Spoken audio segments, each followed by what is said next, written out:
오늘 본문의 주인공은 빌립입니다. 빌립이 집사로서 목회를 하는데 하나님께서 강약길로 가라는 거예요. 이 명령은 이 빌립의 사역에 큰 부흥이 일어났어요. 사마리아에서. 그리고 사역의 열매가 가득했단 말이에요. 한마디로 잘 됐다가 말이에요. 형통했다가 말이에요. 부흥이 일어났다가 말이에요. 6절 8절 한번 읽겠습니다. 시작. 무리가 빌립의 말도 듣고 행하는 표적도 보고 한 마음으로 그가 하는 말을 따르더라. 많은 사람에게 붙었던 더러운 귀신들이 크게 소리를 지르며 나가고 또 많은 중풍병자와 못 걷는 사람이 나으니 그 성에 큰 기쁨이 있더라. 보세요. 이제 구체적으로 빌립의 사역에 그 교회 안에 부흥이 일어나는데 말씀을 빌립이 전하니까 사마리아 성에 있는 사람들이 다 듣고 은혜를 받는 거예요. 야, 은혜 받았어 그 말이에요. 사람이 은혜 받고 변화되는 거예요. 그뿐 아니에요. 귀신 들린 자들이 오면 귀신이 떠나가는 거예요. 그리고 이 병자들이 고침을 받고 안전배기가 일어나는 거예요. 그래서 사마리아 성에 이 빌립을 비롯한 빌립 목회 현장 때문에 큰 기쁨이 있더라. 여러분, 사역의 열매가 풍성하고 부흥하는 신나는 사역이 계속됐습니다. 근데 갑자기 성령께서 빌립아, 너 강야로 가라. 사마리아 성의 부흥을 일으키고 있는 주인공 빌립을 강야로 가라는 거예요. 강야로. 여러분, 사역이 잘 되고 있는데 엉뚱한 데로 가라는 거예요. 이게 생각해 보세요.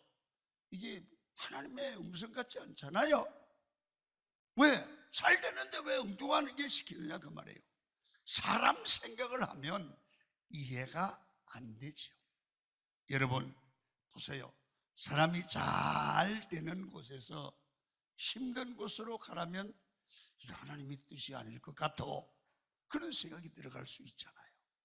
그리고 사람이 많이 모이는 곳에서 적은 곳으로, 열매가 많은 곳에서 적은 곳으로 가라고 명령하면 순종하기가 쉽지 않다고 말이에요. 사람 생각이 아무리 생각해봐도 이해가 안 되는 거예요.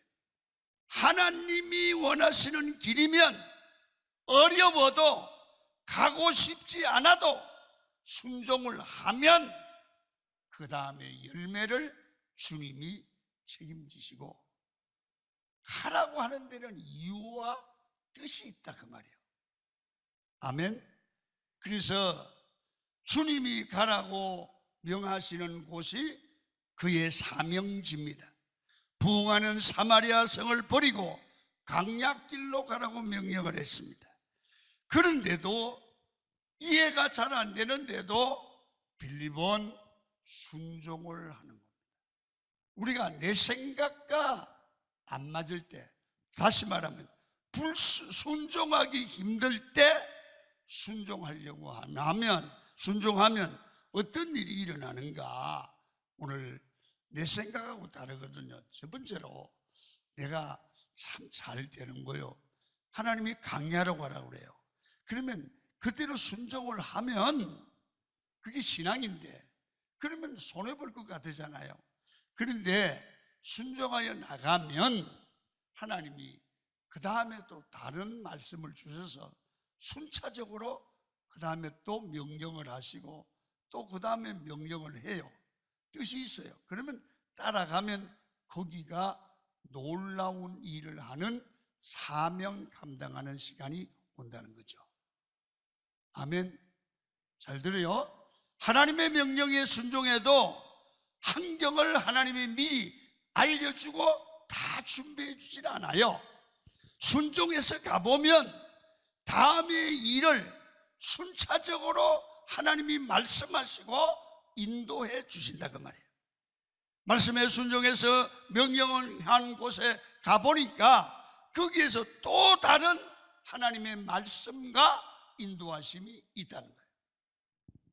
우리도 뭐를 하고 나면 그 다음에 어떻게 하나? 기도하면 또 그 다음에 할 일을 알려주시죠. 자, 성경을 봅니다. 27절입니다. 시작. 일어나 가서 보니 에디오피아 사람 곧 에디오피아 여왕 간닥의 모든 국고를 맡은 관리인 네시가 예비하러 예루살렘에 왔다가 돌아가는데 수레를 타고 선지자 이사야의 글을 읽더라. 아멘. 가서 빌립이 명령하는 대로 강야에 가서 보니까 에디오피아 여왕의 국고를 맡은 네시, 국방부 재무부 장관 같은 거, 그런 네시를 만납니다. 빌립은 그 사람을 만날 것을 알고 간 것이 아닙니다. 강야로 가라니까 간 겁니다. 무슨 일을 하러 가는지 모르는 겁니다. 그냥 주님이 명령하니까 가는 겁니다. 알고, 어떤 일을 할 것이 알고 간 것이 아니라 하나님이 다음의 길을 인도할 줄 믿고 간 거예요. 알고 가는 게 아니라 믿고 갔단 말이에요. 할렐루야. 우리가 주님이 명령을 하면 이가만 무슨 일이 나겠지, 그게 아니라 알고 가는 게 아니라 주님을, 명령하신 주님을 믿고 가면 하나님이 또 다른 일을 준비하신다. 그게 신앙적 자세다 그 말이에요. 그래서 여러분, 현장에 가보니까 에디오피아 네시를 만나라고 하나님이 명령을 합니다. 무조건 갔더니 다음에 순차적으로 에디오피아 네시를 만나라고 명령을 합니다. 29절 읽습니다. 시작. 성령이 빌립더러 이르시되 이 수레로 가까이 나아가라 하시거늘.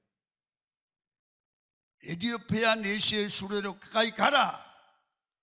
가니까 거기에 네시가 있는 거예요. 수레 안에. 다시 말하면 빌립이 해야 될 일을 알려주는 하나님의 음성을 네시를 통해 듣는데, 그것은 주님의 명령을 따라 가니까 그 네시를 만나고 그 네시를 통해서 빌립이 해야 될 일을 듣게 돼요. 그러니까 순차적이에요. 강야로 가라. 예. 강야로 왔어요. 가보니까 수레로 가라. 예. 왔어요. 왜 가는지 몰라요. 갔더니 네시를 만나고, 네시가 여러분 성경을 읽고 있는 거예요. 그래서 주님의 명령을 따라 가야만 들을 수 있는 음성이 있습니다. 그렇습니다. 우리가 신앙생활을 해보면 하나님께서 모든 것을 한꺼번에 알려주는 게 아니고 한순간 한순간 말씀에 순종을 하고 믿음으로 살아가면 하나님께서 그때그때 필요한 말씀을 주시고 선한 길로 합력하여 선을 이루는 길로 인도해 주시는 체험을 하는 게 신앙생활인 줄로 믿습니다. 그래서 우리는 하나님의 말씀에 순종하고 살아가면 하나하나 인도하시는 하나님의 인도하심을 느끼게 돼요. 이게 중요하죠. 자, 두 번째는 뭐냐 하면, 빌립이 지금 사마리아 성에서 말씀을 전하고 사역을 하는 게 중요하지만, 하나님은 왜 강야로 가라고 했냐? 이거는 지금 하는 일이 필요 없다는 얘기 아니에요. 이것보다 더 크고 중요한 일이 있다는 거예요. 빌립이 보기가 아니라 하나님이 옮겨주실 때는, 가라고 할 때는 거기 순종하여 가면 지금 일도 중요하지만 더 크고 중요한 일을 하나님이 맡겨서 쓰시기를 원한다 그 말이에요. 아멘. 여러분, 지금 빌립의 사역이 잘 되는 사마리아를 떠나라. 여러분, 겉으로 봐서는 왜 가라고 하시는지 이해가 안 되는 거예요. 강야에 가보니까 생각지도 못한 더 크고 중요한 사역이 기다리고 있는 거예요. 여러분, 흔히 우리들은 자기 계획을 혼자 세워놓고 혼자 이대로만 되면 아름다운 인생이 될 거다, 그런 생각을 하잖아요. 그런데 자기가 자기 계획을 세웠다고 그대로 다 되는 일도 못 봤고요, 또 그 계획이 이루어졌다고 해도 정말 하나님 앞에서 아름다운 인생은 되질 못해요. 그냥 늘 속는 거예요. 내일이면 좀 낫겠지. 그러다가 지나가고 나면 나이 먹고 후회를 해요. 그래서 우리는 주님 앞에 기도하고 하나님이 주신 사명과 계획을 따라 살다 보면 그 삶이 아름다운 삶이 될 줄로 믿습니다. 우리는 예배를 드리면서 이것을 배워갈 줄 알아야 돼요. 만약에 빌립이 사마리아 계속 머물러 있었다고 생각을 해보십시오. 매일 같은 일을 반복하고 끝났을 거예요.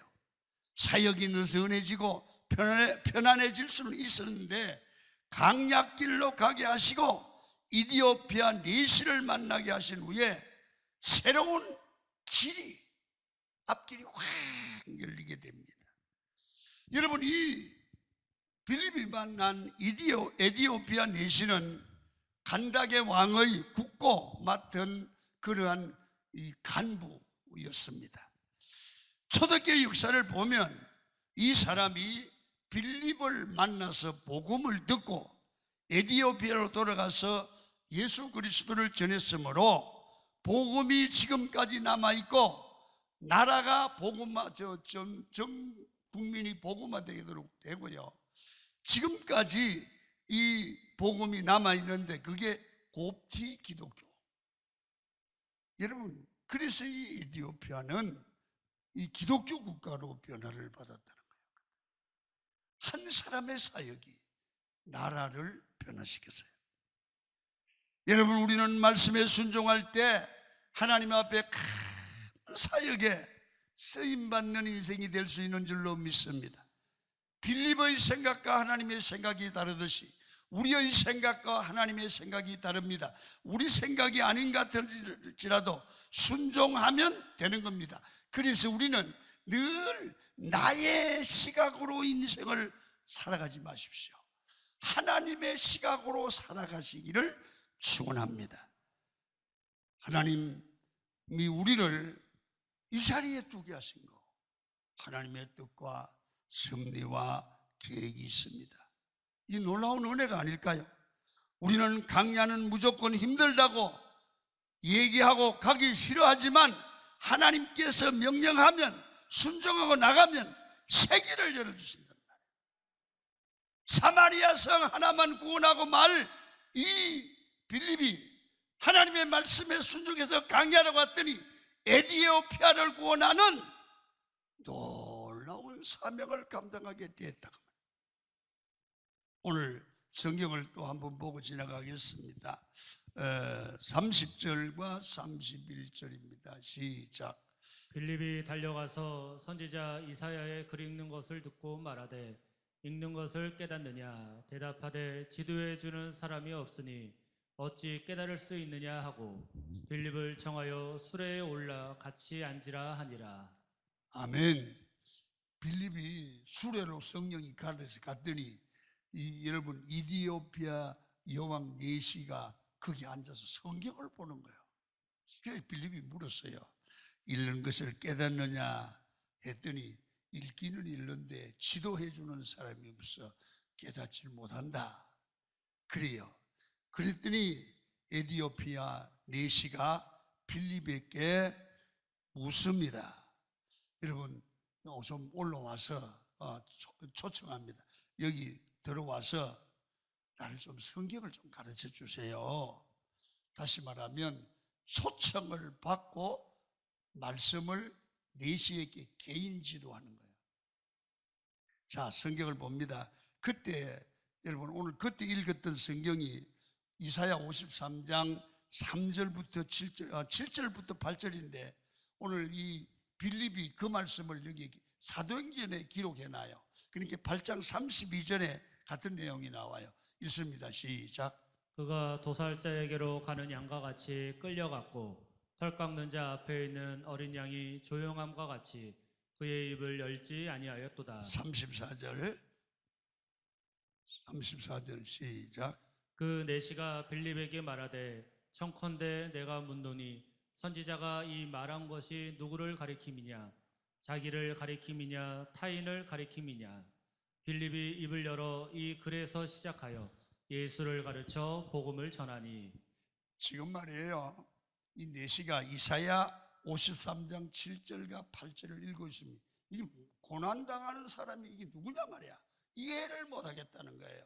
그래서 성령께서 이 내시에게 이 말씀을 이해시키려고 빌립을 강야로 보냈고 이 내시를 만나게 했고 내시를 통해서 수레에 같이 타서 초청을 받고 말씀을 개인 지도하게 됐다는 말이에요. 이 하나님이 성령께서 다 이렇게 사람을 변화시켜서 결국은 뭐입니까? 에디오피아를 복음화하려고 하나님의 큰 그림을 그려나가는데 빌립을 사용했단 말이에요. 잘 봐요. 빌립은 자기가 사용당하는데 사용당하는지도 모르고 사용당하는 거예요. 우리가 하나님의 일을 하다 보면 순종하다 보면 그게 내가 생각지 않은 큰 사역의 쓰임을 받고 있을 수 있어요. 그래서 우리 순종하는 게 중요해요. 이 에디오피아 내시가 궁금한 것이 있어요.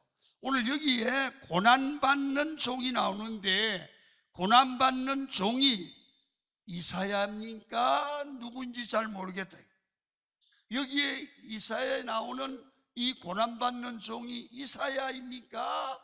다른 사람입니까? 여러분 그 당시 신학자들은 지금 신학자들도 이것은 메시아가 아니라고 얘기를 해요. 그런데 이 빌립은 여러분 이 복음에 확실하고 이사야서를 이해를 했습니다. 빌립이 말합니다. 여기 고난받는 종은 예수 그리스도이십니다. 메시아이십니다. 하나님의 아들이십니다. 를 알려줍니다. 여러분 놀라운 사실은 빌립이 이 사건을 계기로 에디오피아 내시에게 예수 그리스도를 전해서 세례를 받게 하고 거듭나게 했습니다. 이 사람은 빌립을 만났어. 여러분 예수의 사람으로 거듭나게 되고 구원받게 된 것입니다. 여러분 이 한 사람이 내시가 예수 그리스도를 알게 되고 거듭나게 되니까 고향으로 돌아가서 많은 사람들에게 복음을 줘서 생명의 복음이 전파돼서 전 나라가 복음을 듣게 됐다. 여러분 거듭남이 뭡니까? 새롭게 하나님의 사람으로 변화되는 겁니다. 이 변화가 때로는 순식간에 변하기도 합니다. 누구나 예수 믿으면 반드시 예수의 사람으로 변화받는 은혜를 받게 될 줄로 믿습니다. 바울이 다메섹에서 예수를 만나고 3일 동안 식음을 전폐하다가 완전히 인생이 변화되어서 핍박하는 사람이 복음을 전가하는 자로 거듭나게 되죠. 강야에서도 주님을 영접하고 의지하면 새로운 길을 주님이 열어주십니다. 주님은 우리를 새롭게 변화시켜 주시기를 원하십니다. 내가 변하고 내 삶이 변할 때 환경이 나로 말미암아 변화되는 겁니다. 이 내시가 예수의 사람으로 변하자마자 자기 고향 에디오피아가 예수로 변화되는 놀라운 일이 일어나지 않습니까? 여러분 강야 중에 계십니까? 하나님을 믿고 순종하여 하나님만 의지하시기를 바랍니다. 하나님께서 반드시 사막 같은 곳에서 길을 내시고 삶의 생수가 터져나오는 은혜를 체험하게 만들어 주실 줄 믿습니다. 마지막 하나, 이렇게 순종하는 삶을 살아가면 하나님은 반드시 우리 순종의 사람을 아름다운 인생을 살아가도록 만드신다는 거예요. 반드시 결과가 좋다는 거예요. 우리 사람은 이 결과 마침이 좋아야 돼요. 오늘 39절 한번 읽겠습니다. 시작. 둘이 물에서 올라올새 주의 영이 빌립을 이끌어간지라. 내시는 기쁘게 길을 가므로 그를 다시 보지 못하니라. 빌립은 아소도에 나타나 여러 성을 지나다니며 복음을 전하고 가이사랴에 이르니라. 예, 오늘 여기 보니까 주의 영이 빌립을 이끌어 가신지라. 갑자기 성령께서 빌립을 빼앗아 갔다. 빌립이 사라지게 만들었다. 갑자기 없어졌어요. 성령께서 내시바 있던 자리에서 갑자기 복음을 전하고 그를 변화시키고 세례를 준 후에 하나님이 사라지게 했습니다. 성경학자들은 이렇게 말합니다. 왜 사라지게 했을까? 여러분, 빌립이 여기에 계속 있었으면 에디오피아 내시를 만나고 또 초청도 받고 돈도 좀 받고 보상을 다 받았을지도 모릅니다. 왜? 에디오피아 내시는 부자였습니다. 그래서 하나님보다 내시를 더 의지하고 그리고 땅의 상급과 칭찬을 구했을 겁니다. 하나님은 그걸 빌립에게 허락하지 않았습니다. 성도의 상급은 세상에서 받는 것이 아니라 하늘에서 상을 받아야 될 줄 믿습니다. 성도는 이 땅에서 상 받는 인생을 목적으로 하면 안 되는 것입니다. 여기서 섬기고 충성하고 이름 없이 빚도 없이 하늘나라의 상급을 바라보고 사람의 칭찬에 연연하지 말아야 합니다. 주를 위한 수고의 대가는 돈이 아닙니다. 충성하고 하나님 앞에 최선을 다하고 사람에게 인정받는 게 아니라 하나님께 인정받으려고 해야 합니다. 여러분, 수고의 대가는 보람이고 주를 위하여 수고하는 것은 하나님 주시는 기쁨입니다. 그리고 내가 사람을 세우고 나면, 전도에 세우고 나면 그 세운 사람이 살아가는 걸 보고 하나님 주시는 기쁨을 누리는 겁니다. 하나님의 은혜 가운데 최고의 은혜, 가장 아름다운 인생은 주님의 일을 이룬 후에 나를 드러내지 아니하고 주님의 영광만 드러내는 아름다운 삶의 축복을 누리는 겁니다. 우리는 충성하고 헌신하라 하면 너무 부족하다, 나는 연약해서 못한다, 여러분 실력이 없다, 여러분 그렇지 않습니다. 부족해서 하나님이라는 데 지장이 있는 일은 없습니다. 부족하면 하나님을 더 의지하게 돼요. 더 기도하게 돼요. 하나님의 능력을 두셔서 할 수 있도록 만들어 주실 줄 믿습니다. 최고의 축복은 주님 앞에 순종하고 충성하고 난 후에 자기의 모습을 감추는 겁니다. 자기의 모습을 감추는 겁니다. 빌립은 은혜 중에 은혜가 주께서 그를 데려가셨다고 말을 합니다. 충성하고 사라지는 아름다운 인생, 그게 은혜라는 겁니다. 진짜 순종은 하나님만 드러내고 나는 숨는 것. 상황이 어려워도 철저히 주님을 의지하고 순종의 길을 조용히 걸어가는 그 사람, 하나님이 축복하시고 높여줄 줄 믿습니다. 평생 주님만 의지하고 주님을 붙들 수 있는 믿음이 최고의 축복이 아닐까요? 자기 의가 깨어져야 됩니다. 내가 늘어나면 안 되지요. 우리가 붙들 것이 십자가를 붙들어야 합니다. 하나님의 은혜만 붙들어야 됩니다. 그럴 때 하나님이 우리를 책임지시고 의의 길로, 선한 길로 아름다운 인생의 마무리를 하도록 은혜를 부어주실 줄로 믿습니다. 강은교회 성도 여러분, 처음보다 나중이 더 아름다워지는 여러분이 되기를 축원합니다.